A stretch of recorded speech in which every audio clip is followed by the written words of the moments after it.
Welcome to From a Particular Point of View. Hi, I'm Dale. This is a podcast where we dig through the garbage and look at American life and times from a perspective of faith. You could call me a man of claw without claw. We're on a mission. What you got? Politics. Why should I trade one tyrant 3,000 miles away for 3,000 tyrants 1 mile away? An elected legislature can trample a man's rights as easily as a king can. Entertainment. Why are you here? There must be a reason for you to be here. Yes, I'm here to fight for truth and justice in the American way. How dare you? How dare you? Lighten up, Francis. And nerd. I'm a nerd. I'm pretty proud of it. It will test your head and your mind and your brain, too. So sit back, literally or figuratively, and enjoy American life and times from a particular point of view. 106 miles from Chicago.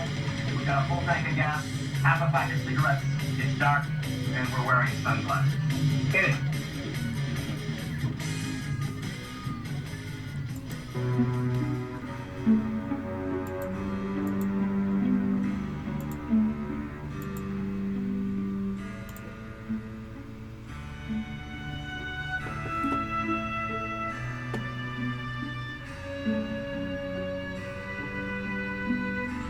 Hello everyone, once again, welcome to From a Particular Point of View. I am Dale, and that wonderful piece of music is one of my favorites from the world of classical. It's Pachelbel, I don't even know how to pronounce it, Canon in D major. Awesome song, awesome music I should say, because I guess with song is voice and instrument, not just instrument. I don't know. I love music. I am not very good at playing it. I'm not really a very good singer, so I do enjoy it though. I do enjoy listening, and I have lots of it. So, welcome to From a Particular Point of View. I am Dale. For comments, concerns, questions, just to get a hold of me, whatever, watercoolercomments@gmail.com or watercoolercomments@hotmail.com. This is a Saturday, beautiful Saturday in the Northwest. It's summer's right around the corner. Well, for everybody it is, but it's usually we still get rain here until just before 4th of July. But so far, it's just a gorgeous day. And this Saturday, the 6th day of 7th day of June. I haven't changed my calendar over yet. And to begin with here, I'd like to get going with a few quotes that I usually I try to do at the very beginning of the podcast. Last couple podcasts, the quotes were a little bit later on, but anyway, is a good one. I just learned about this one not long ago, just within the last 8 or 10 months, maybe-ish or so, give or take. It's from G. Michael Hoff. Don't know who that is. But he says, hard times create strong men create good times create weak men, and weak men create hard times. So, as per the soy boys in our society, the liberal nut jobs, the little soy boy liberals there, those are the weak men. We have strong men, and strong men always survive, always. I'll get to that here a little bit later on, too, about the strong men. Anyway, Denzel Washington says, or he has said, anything you practice you get good at, including BS. I'm not going to say what the BS means. Of course, I'm sure many of you already know. And if those who don't know, I'm not going to repeat it, because this is a family-friendly and sometimes a faith-filled show. Anyway, Denzel Washington has also said, if you read the papers, you're not. If you don't read the papers, you're not informed. If you do read the papers, you are misinformed. And see, here's what I've heard before. I really enjoy it. Of course, I enjoyed it, so I wrote it down. 9 out of 10 scientists agree with whoever's paying them. So, yeah. Anyway, just a few of them there. There's a few, there, and a few more I have on here. But anyway, the one thing I was going to get at, talking about strong men. Yesterday was the 51st anniversary, I think, of D-Day. Talk about strong men. These men who stormed the beach of Normandy, amazing, amazing men. I mean, they're going toward certain death. My stepfather was in Korea, and he said, now he was raised on a farm, and this is back just at the tail end, when he was very young, just at the tail end of the Great Depression. So, farms back then, I'm guessing, smelled a little differently because they didn't. I guess today we may know how to process certain waste products. I don't know, but he said he was used to those smells on a farm.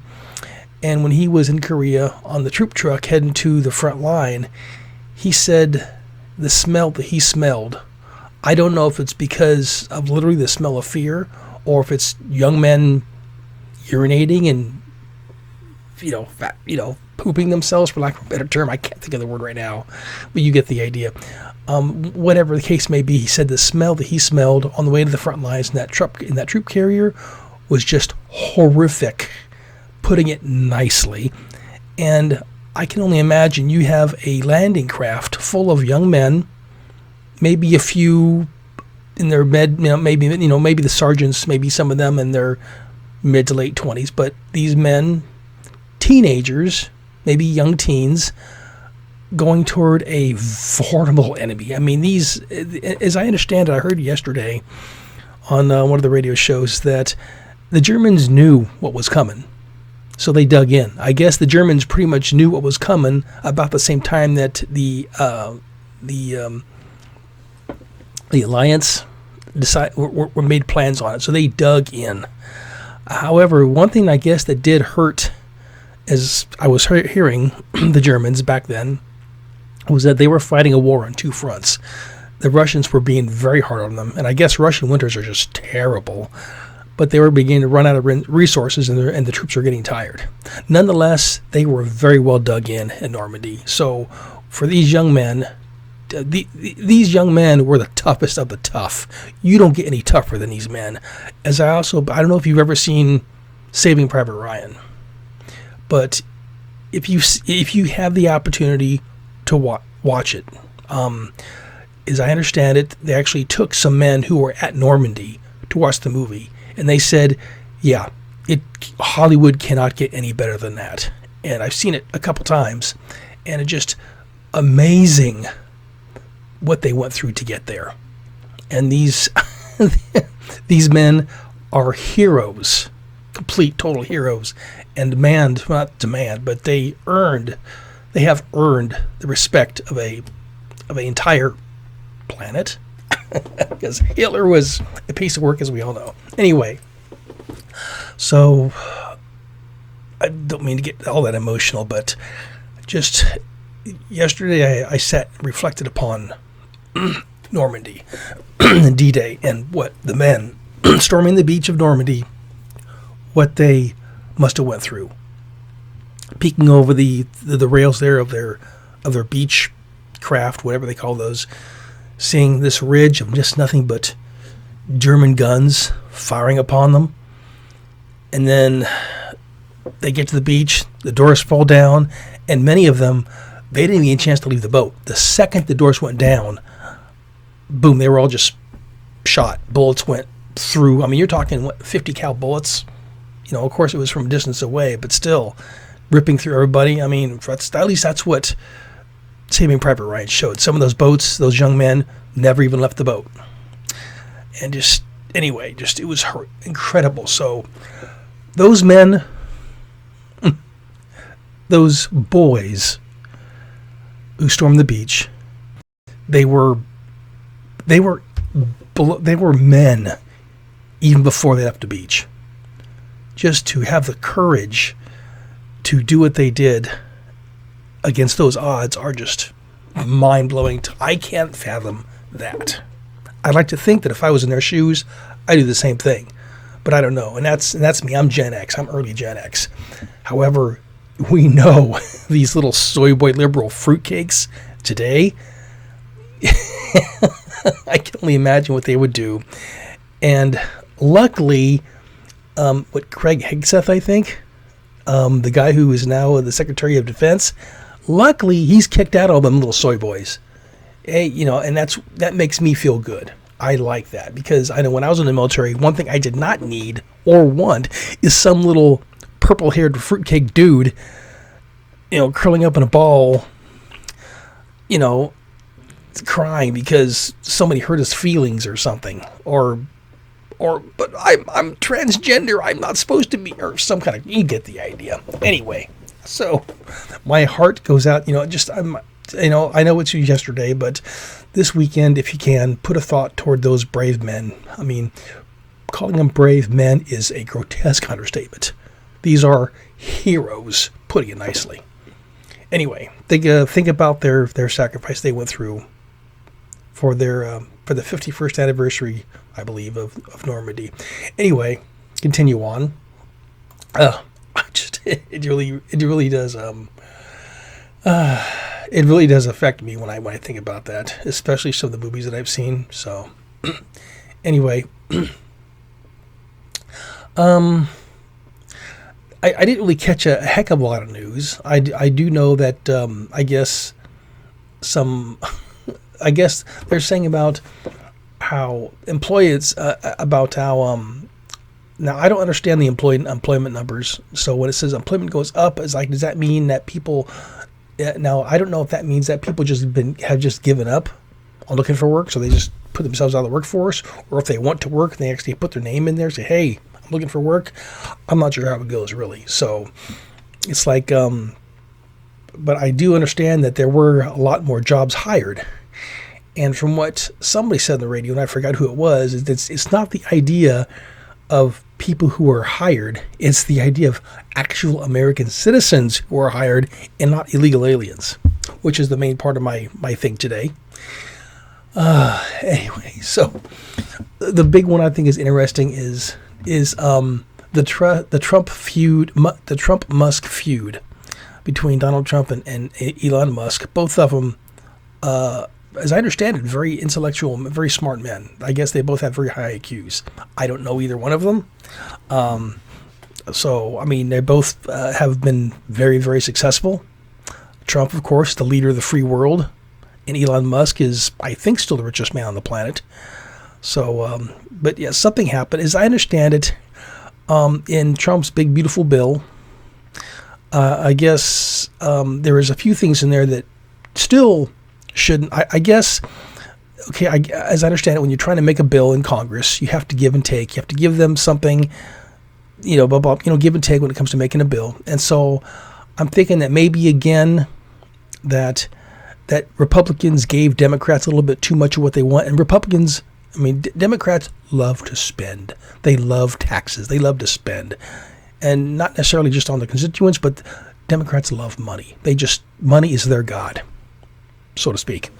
Anyway, and so as I understand it, also there's a thing in there about taking away some kind of tax credits, I think, for EVs or something like that.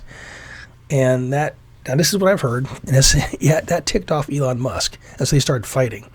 Now, the funny thing is, I think, is these are two men, grown, mature men, who are both of them very smart people, despite what the little libtards are on X tell you, X, Twitter, whatever.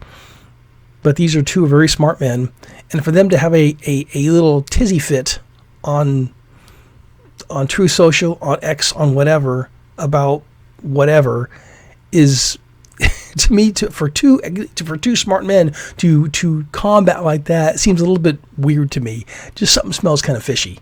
You don't see two men of that high of intellect. Well, you said this. Well, you said this. I'll beat you in the schoolyard at 3:00. I think there's something else going on. That's what I think. I think they just, because Trump loves to put little things out there, out there on Twitter or True Social, whatever. Remember Kofifi? Remember that from a few years ago? No, I still don't know what that means. But I guess he walked out like 3 a.m. He had to go pee. Kofifi on his phone, put that out there, and everybody's freaking out about that. What does that mean? Oh my God! Elon Musk and Trump are cut from the kind of the same cloth, you could say. So I think that they throw that out there to get everybody riled up, and say, hey, look what's happening over here, while they're over here doing something else. And also, I think it's partially a thing to where, because the liberals hate Trump. So when Elon Musk helped out Trump, they hated Musk. Well, now that Elon Musk is going against Trump and calling him all kinds of names and whatnot, now it's like the liberals are going, can we like Elon Musk now?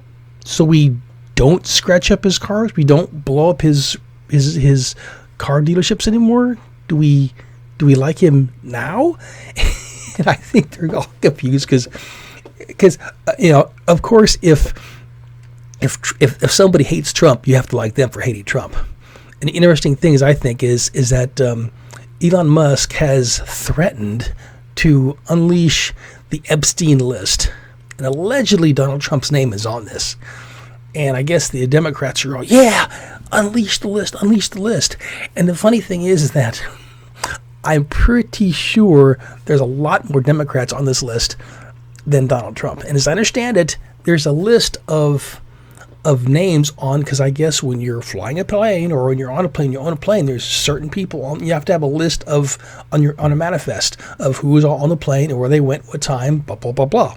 I guess it's FCC thing. Or FCC? You get the idea. I don't know. It could be. However, just because your name was on the Epstein list does not mean that you went to Lolita Island and had illicit contact with a underage girl. That doesn't mean that at all.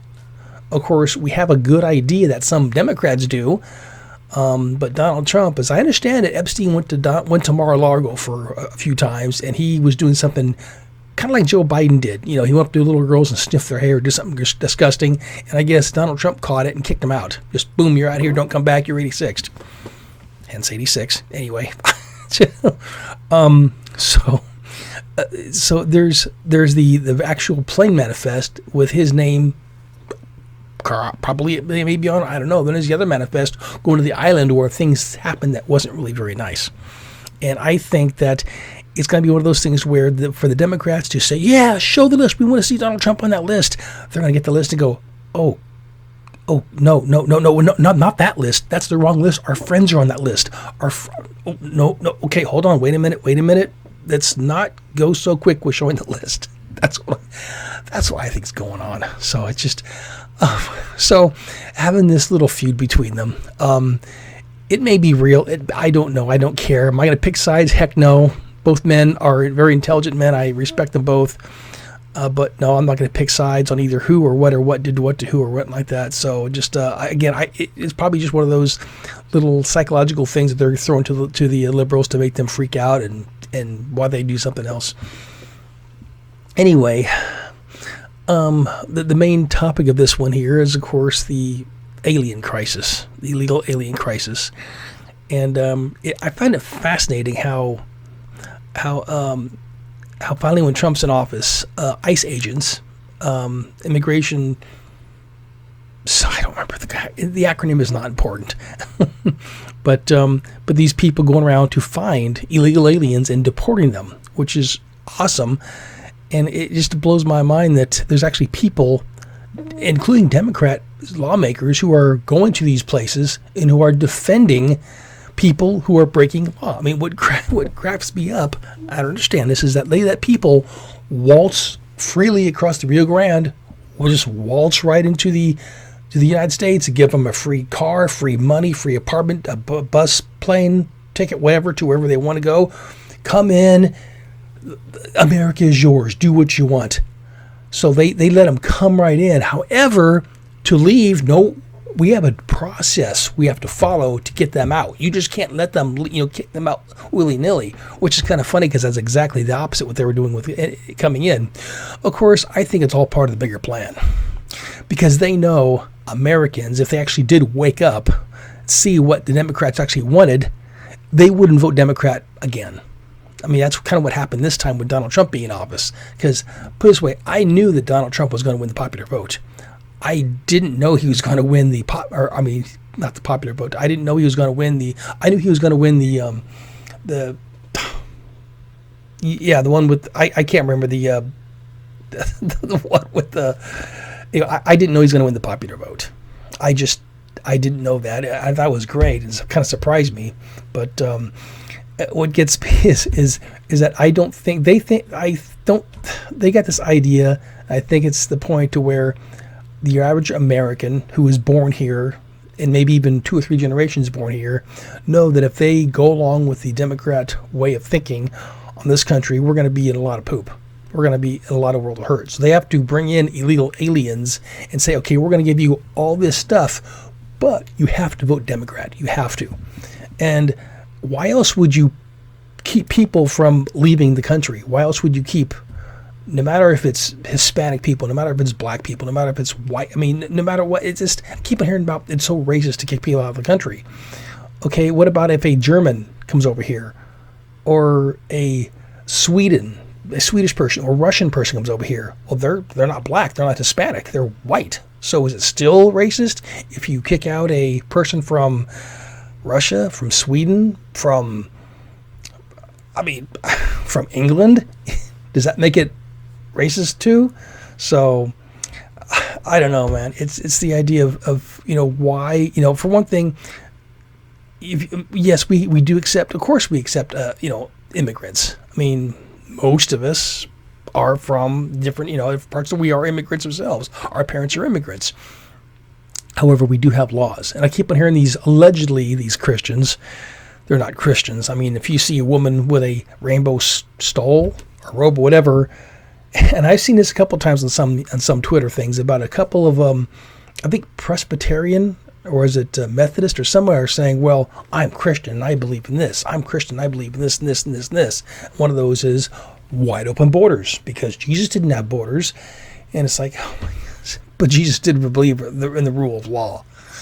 There's a law and you have to follow. And even God, if the Israelites did what God told them to, there would be, and there's a reason why they didn't. I don't know why, but when God brought them from Egypt and placed them in the land of milk and honey, God pretty much told the Israelites, kill everyone, every tribe, every nation, literally from the river to the sea, decimate everyone. Don't let anything living, man, woman, or child, or animal, kill everything, because everything is against me. Everything, they pray to idols, they worship other things, they are not, they don't like me, so kill everything and take their land. And it's the same thing here. I mean, we can't kill people that come in here, but if we go ahead and accept people in our country, especially people who pour into our country, who wave the flag of their home country. I mean, if you're going to come into this, I've known people who come to this country from other countries, or immigrants, and they wave the flag, the American flag, probably harder than I do. They are wonderful people. So why can't Democrats find people like that? Because they hate America the way it is. They know that if they can bring these aliens in and promise them the American dream, that they will vote Democrat. Now, I can guarantee you that if any of these illegal aliens come in and told the Democrats, when we come in, we're voting for Donald Trump, I can almost guarantee you that they would drive themselves. They would take these aliens to their home country in their own plane, in their own car, just to keep them from voting. So I think it's a political thing. That's what I think anyway. But I don't know. Again, when you're seeing these people who are fighting against ICE agents, including Democrat lawmakers who are trying to keep them, they're surrounding ICE detention centers, trying to fight these agents, and these agents are just doing their job. And again, I've seen these liberal fruitcake nuts just hurl the most terrible insults at them. And I don't know, it's really bad, people. But it's a crisis, and it's a crisis brought on by Joe Biden. Fortunately, he's no longer here. And as I understand it, I heard that his doctor, who deemed him okay to be president, is actually subpoenaed for an investigation, because, of course, he lied. Because he has prostate cancer now, and serious prostate cancer, and you can't tell me, because that's the crazy thing, is he had that last debate with Donald Trump, and all of his Democrat friends swore he was at the top of his game, and then they had that debate, and Biden was, that was insanely crazy. So, my friends, So it's crazy out there. It is. Again, I have no problem with all of them immigrants. Half my family is immigrants. Half my family is Filipino, and my dad brought them over legally. So there's a bunch of people out there with my last name that are Filipino.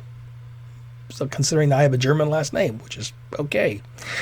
Anyway, so it's not the thing that we hate immigrants. The average white Republican conservative, that we're full of immigrants. We're all immigrants to a certain point. I mean, unless you actually have bloodline, for Native Americans here, then you're at one time was an immigrant. The idea is to do it legally, to do it properly, to come in here in steps as you're supposed to, not just to waltz across the border and go, okay, I'm here, where's my free stuff? And then if you don't get it, throw a fit. That's not how it works. So, my friends, this has been from a particular point of view. I am Dale. Questions, concerns, comments, whatever, watercoolercomments@hotmail.com or watercoolercomments@gmail.com. So until next time, I'm going to scroll down here real quick and give you the new part of the ending of this show, the blessing, considering I do have a strong faith in God. So I will say to you as we close this certain session of this podcast out with the blessing. May the Lord bless you and keep you. May the Lord make his face shine upon you and be gracious to you. May the Lord turn his face towards you and give you peace. So until next time, my friends, may God bless. Have a great day and see you next time. Bye-bye.